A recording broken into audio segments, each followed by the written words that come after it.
One of the biggest messages within the plant-based narrative is that we need fiber, that it is so good for you, and if you don't get enough, then your health will suffer.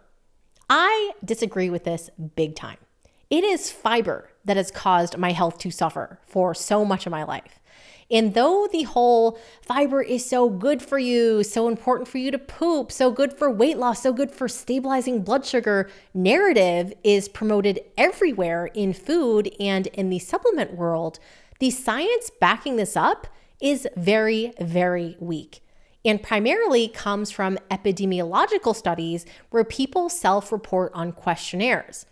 Back in episode 19, where I talked about the meat causes cancer myth, I discussed how epidemiological studies cannot prove causation. They are supposed to set the stage for controlled research. And beyond that, there are studies that show how fiber is bad for health, how it worsens constipation, how it worsens symptoms for people with conditions like irritable bowel disease. So let's first talk about what fiber is. Fiber is a type of carbohydrate that your body cannot digest. There are two types of fiber, soluble and insoluble. Soluble fiber dissolves in water in your intestines and creates a kind of gel-like consistency. If you've ever made homemade jam before, you might remember adding a packet of pectin to the berries or whatever fruit you're using in order to thicken it into jelly or jam. Pectin is a soluble fiber that turns that berry liquid into a kind of gel-like consistency. Insoluble fiber does not dissolve in water. It comes out of your intestines undigested in your poop, and it adds bulk to what you pass. Both of these types of fiber are marketed as something that can improve your health in many different ways. So let's go through these claims one by one. First, fiber is promoted as something that can help with weight loss. I am well aware of this purported benefit myself, as I started taking fiber pills when I was in middle school. The idea was that the fiber would fill your stomach and make you feel full without actually eating food. I personally found that it did not help, and it is validating to see papers like this one I've linked to titled "Fermentable and Non-Fermentable Fiber Supplements Did Not Alter Hunger, Satiety, or Body Weight in a Pilot Study of Men and Women Consuming Self-Selected Diets." Looks like I'm not the only one. And if you watched my episode on the Minnesota starvation experiment, then you might remember that after the starvation period, when the subjects were free to eat as much as they wanted, whenever they wanted, the men would be completely stuffed with food, and yet they still felt hungry. I told you that the scientists running the study noted that they were amazed by this, because they were certain that the subjects' hunger pangs were not caused by the stomach being empty, because the subjects had literally eaten so much that they could not ingest a single bite more, and they literally ate to the point of illness. And I said this is important to understand because there are many different aspects that contribute to the entire complex of hunger sensation. It's not just about whether or not your stomach is filled with stuff.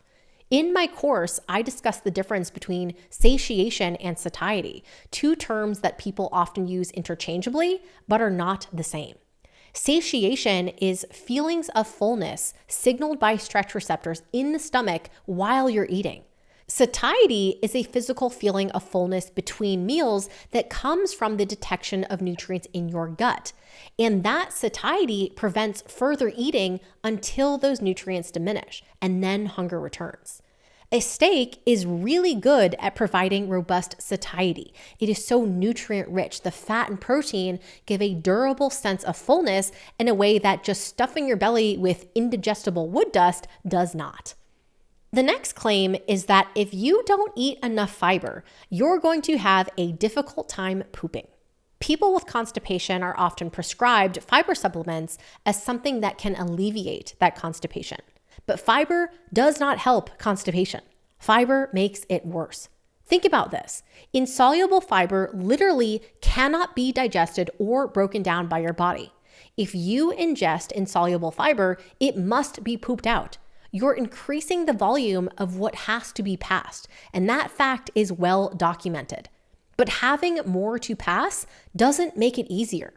In a paper I linked to titled Effective Dietary Fiber on Constipation, a Meta-Analysis, they sought to investigate the effect of dietary fiber on constipation by looking at randomized controlled trials. They said, articles were eligible for the meta-analysis if they were high-quality RCTs, randomized controlled trials, and reported data on stool frequency, stool consistency, treatment success, laxative use, and gastrointestinal symptoms.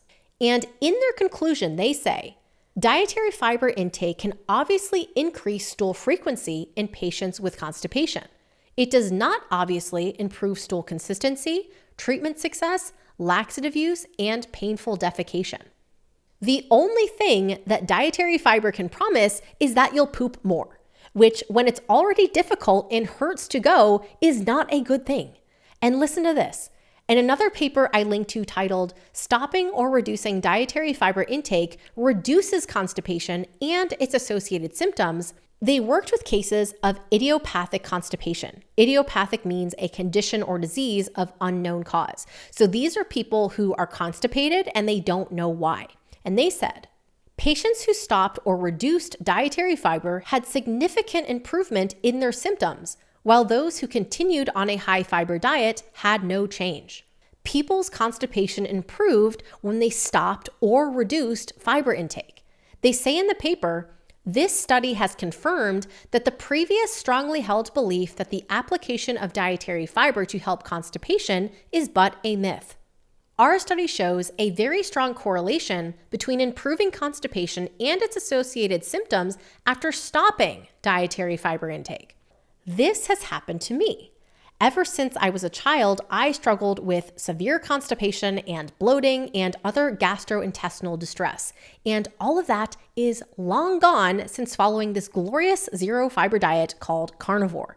And I wish I had known before purchasing so many fiber supplements and stuffing myself with raw greens and seeds that it was the fiber causing the majority of these problems. There's a section of the paper where they also discuss bloating and abdominal pain, and they say, patients who completely stopped consuming dietary fiber no longer suffered from abdominal bloatedness and pain. These symptoms are caused by the fermentation of dietary fiber by colonic bacteria, which produces hydrogen, carbon dioxide, and methane. This has been my experience as well. There have been many times when I've deviated from carnivore, even for seemingly healthy things like an apple, where I've been doubled over in pain from the gas and bloating. Fiber hurts, literally. And I know so many people who have dealt with chronic constipation their whole lives, and it all goes away once they stop eating plant foods. The thought that someone could describe constipation as idiopathic, something that they don't know the cause, just blows my mind, because I know without a doubt for myself, as someone who had been riddled with horrible constipation since I was a child, that it was plant foods that caused my constipation. When I read pro-fiber articles and sentences like this from Harvard saying, fibers that are not broken down by bacteria, called non-fermentable, travel intact to the colon and can add bulk and weight to stool, so it is easier to pass, I just laugh, as if your poo just falls out of your body, so it's better that it's bigger and heavier. No, fiber makes you have to poop even more, and it makes you bloated. The next claim is that fiber is good because it lowers your cholesterol levels. If you listened to my episode on cholesterol, then you can probably guess that I disagree with the premise that it's good for your health to lower your cholesterol. There are many, many studies that demonstrate that higher cholesterol gives you better health outcomes, and I shared lots of examples in that episode. There is nothing inherently bad about having high cholesterol in your blood. It's more about the size of the cholesterol molecules and whether or not the cholesterol is oxidized, which is caused by high consumption of seed oils and carbohydrates. I don't even know if the science demonstrating that fiber lowers cholesterol is strong, but I don't even care to look, because to me, there is no worthwhile basis for taking fiber for that purpose. Cholesterol is such a crucial molecule for the body, and you can go back to episode 25 if you want to revisit that topic. Another claimed benefit from eating fiber is that it's great for stabilizing your blood sugar. And this is a big selling point in particular for diabetics. The idea is that because fiber slows down absorption and digestion, it can smooth out a blood sugar spike a little bit by extending the period of time that the glucose is absorbed. But you know what's an even better way to stabilize your blood sugar?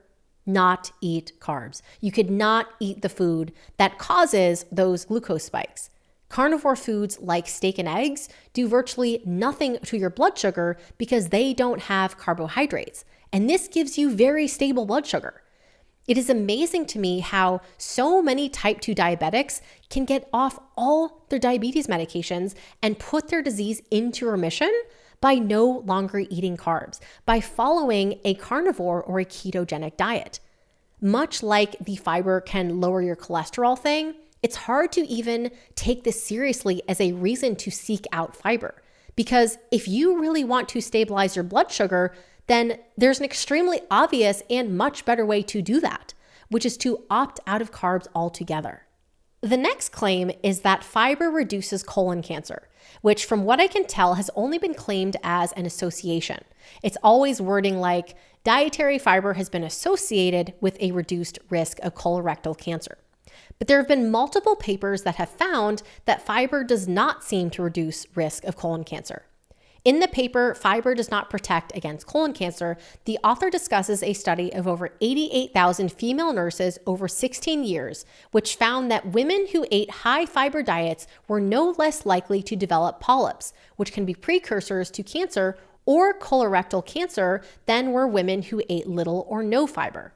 In another paper titled Dietary Fiber for the Prevention of Colorectal Adenomas and Carcinomas, they did a systematic review and meta-analysis looking at randomized controlled trials, and they conclude, there is currently no evidence from RCTs to suggest that increased dietary fiber intake will reduce the incidence or recurrence of adenomatous polyps within a 2 to 4 year period.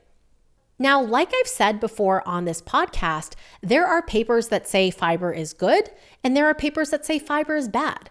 But ultimately, this is the kind of thing that if you really want to know for yourself, your body will make it very clear if you do some intentional testing with what you eat. As an example from my own life, some people say they do better following Ketovore, where they eat very close to carnivore, but also include things like avocados. Personally, I love the taste of avocado. I don't think of it as something that's bad to eat. Like in a textbook kind of way, I'd be happy to eat that kind of food, but the fiber in it really bothers me. Like I get issues with bleeding again. I really don't do well with fiber at all. And maybe it's because of the issues I've had throughout my life, but nevertheless, this is my body. And when I've tested it, my body does not like it. So even if other people say that certain things are good and healthy, pay attention to how your body feels. Subscribe to my channel to keep getting more episodes supporting the carnivore diet. And if you want to hear from me in between episodes with more studies, bonus articles, and motivation for staying on carnivore, sign up for my email newsletter at www.theroadtocarnivore.com.